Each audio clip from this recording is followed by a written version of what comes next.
Okay,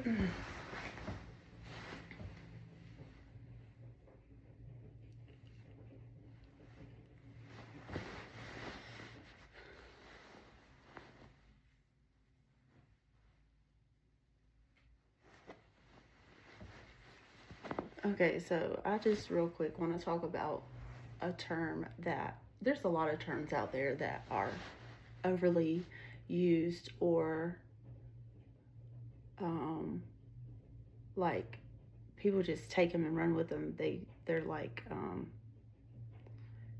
people take them and apply it to everything. Like gaslighting was a big one, and narcissism. Like people are using it for everything, even in situations where like that's literally not gaslighting or it's not a narcissist or whatever. So like this is like a um like a taboo, not a taboo, but like an overly used term, and the word is toxic.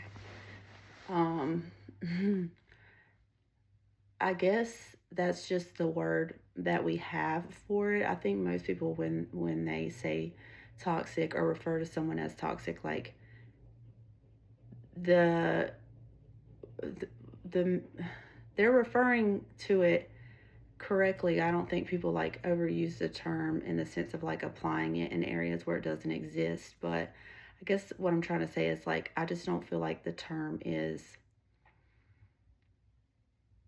fitting, or I feel like we need a different word for it, because toxic just sounds like it just like it is it just doesn't really fit what's really going on. Like toxic, when people are toxic, when they have tendencies that come out in ways that are negative or harmful or crazy or whatever, those people are operating from past experiences, unhealed trauma, childhood, upbringing, stuff like that. Like everybody is operating from past experience. And, if we don't take our experiences and learn from them, or,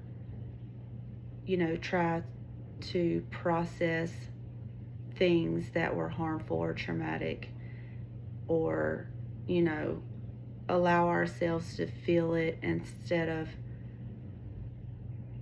trying to distract ourselves or suppressing it or whatever the case. Like, if we're not actively healing and developing as a person in a healthy way, the way that, according to psychology and just like, general human behavior, if we're not processing those things in a healthy way, then those things that we've been through, those experiences, those traumas, those whatever, they, if we suppress them, if we deflect from them, if we go out and try to distract ourselves from them, if we ignore it, if we, you know, however people choose to deal with it, if we do it in an unhealthy manner, it is going to manifest itself in a toxic way somewhere else in our lives. Like it just is. And that is what people mean. Like when they say toxic, toxic is literally just a outward display of an unhealed trauma, or the remembrance of the pain of a past experience, or, you know, even like the feeling of, it doesn't even have to necessarily be negative, just like the feeling, how they felt in a moment of a past experience. Like our experiences earlier in life shape who we are, especially childhood. Things that you went through in childhood, your developmental stages, greatly, significantly affect your behaviors, your mindset, your thinking processes later on in life. They just do. is psychologically true. So we label these people as toxic when really they're good people. They're they have good intentions, like in relationships, you someone, acts a certain way and acts crazy and acts out or says things that are harmful or whatever the case may be. And, the person on the receiving end is like, damn, like this person is so toxic, like this is just fucked up, this is whatever, but that person feels bad for hurting the other person, or they wish that they didn't, or they hate that they do it, they wish that they could control it or stop it. So, they're not just operating out of malice. I mean, some people are, sure, but for the most part, like these toxic tendencies are really just unhealed traumas and past experiences all mixed up into a manifestation of not processing it or handling it the healthy way. Like, if you do not fully process an experience, whether it's, to ponder on it, learn a lesson from it, cry through it, whatever the case, if you don't figure out a healthy way to process through something, then you will have behaviors later on that are branches of that root pain or root trauma or root experience. Like they say, our experiences shape our reality, and that's true. So like, I think we need to like kind of switch up the term toxic, or people need to clarify what they mean by that. And I think that we should give these people a break. Like, as far as, it's not their fault, like it's not their fault that, they were manipulated as a child. It's not their fault that, they were traumatized by a past relationship. It's not their fault that, you know, uh, I don't know, they were betrayed by a best friend. Like whatever the case may be, like those things are not their fault. But, and this is where I'm going to put a but, this is very important here, is that it doesn't stop there. You can't just say, well, it's not my fault, and then justify it that way and continue that behavior, because you're still hurting someone. Regardless if it's your fault or not, how this behavior manifests itself in your life, you're still hurting someone. You're still hurting other people. Like you could be hurting everyone around you. They say like, you always hurt the closest person to you. Like the person you love the most is the one that you hurt the most. And I think that's true. And it's just like, you hate that you do it. You're like, why am I doing this? I don't want to do this. You promise never to do it again, and then you do. Like, okay, you can't explain it away as like, this is not my fault, like, and this is just how I am. Like, it doesn't work like that. Like, after acknowledging or after stating, it's not my fault, it is your responsibility to work through it and fix it. Like, you don't have to take the blame for it because it wasn't your fault, but you do have to figure out how to process it and work through it and get it out of you. Like, bring it up, like pull up the root. Like, that is your responsibility, is digging up the root and pulling it up and, burning it in the fire. Like, and that takes, introspection, self-awareness, self-accountability, therapy, things like that. Like, taking a look at yourself, like taking an honest look at yourself. And this is what I was talking to somebody at my work about this. And, like, and it's really the truth, is that people don't want to look at themselves. Like, people don't want to look in the mirror. And it's true. And I get it, like, it is so hard to look at yourself sometimes, like it is extremely hard to look in the mirror and see yourself for who you really are, to be like, damn, like I really did hurt that person like that. Or damn, like I really do have this tendency of doing this that hurts other people.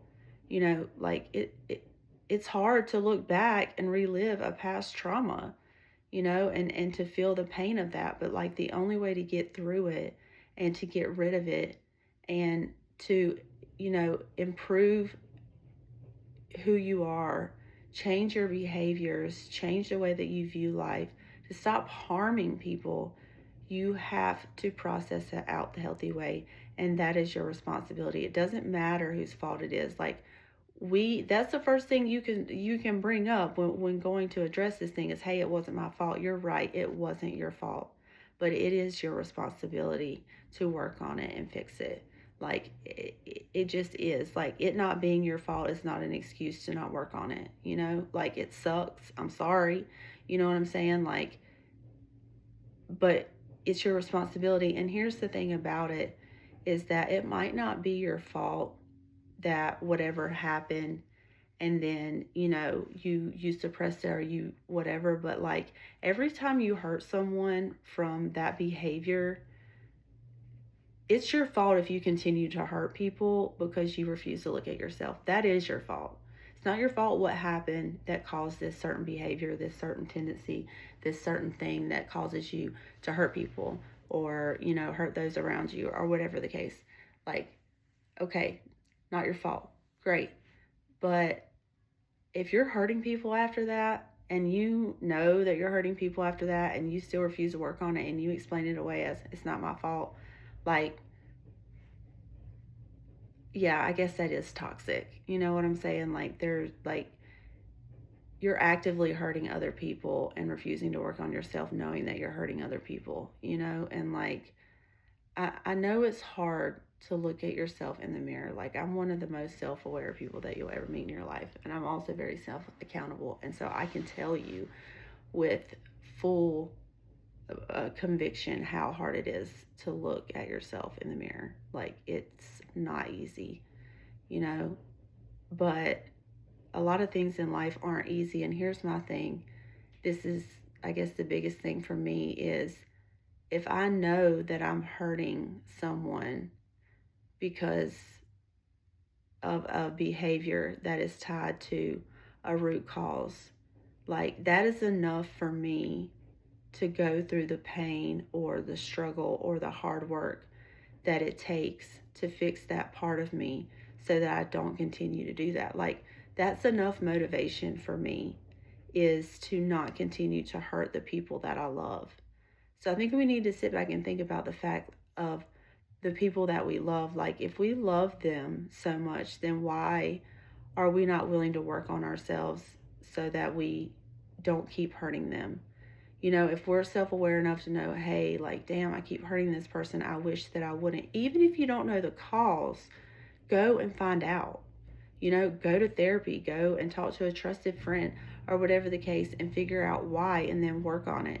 But if you are constantly seeing yourself hurt someone that you love, but you continue to do it and don't address the part of you that is causing it, then do you really love that person? Like, is that really love?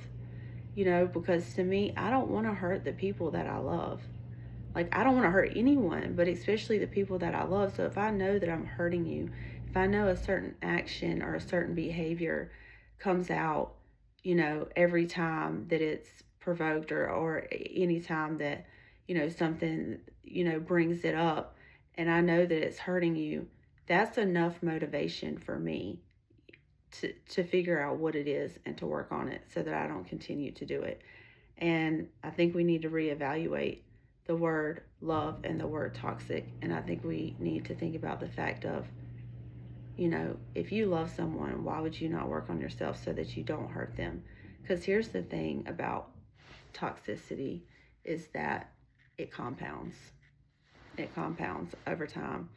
Your parents have tendencies that are toxic, and then they don't work on them. They don't address themselves. They don't, process those things. And so those tendencies are passed down. And so those children grow up to be adults and have the same type, behaviors or tendencies, and hurt those people around them. So it's a compounded effect of what their parents went through, and then on to them, and it just grows and grows and grows each time a new generation shows up, because no one's working on themselves to get rid of it. So it's just adding up, compounding over time, until now, if you look at mental health and the mental health crisis, I don't know the exact stats, but the amount of people with generalized anxiety disorder these days is huge, or any type of mental health disorder, depression, all that stuff. I really believe that is tied to generational unhealed trauma that is passed down and compounds and compounds and compounds, to the point where now, everybody's got anxiety, everybody's got depression, because everybody has got generation upon generation upon generation of roots, deep roots of past unhealed traumas that are festering and manifesting in ways, and no one is addressing it. No one is addressing it. No one is addressing themselves. No one is actively working on themselves. No one wants to feel the pain of looking at a past trauma. Nobody wants to feel the pain of knowing that they've hurt someone constantly. No one wants to, look at themselves and feel the shame of knowing that they are a certain way or act a certain way or have done a certain thing. Those things are very hard to do. But if you love someone, if you love the people in your life, why would that not be motivation enough?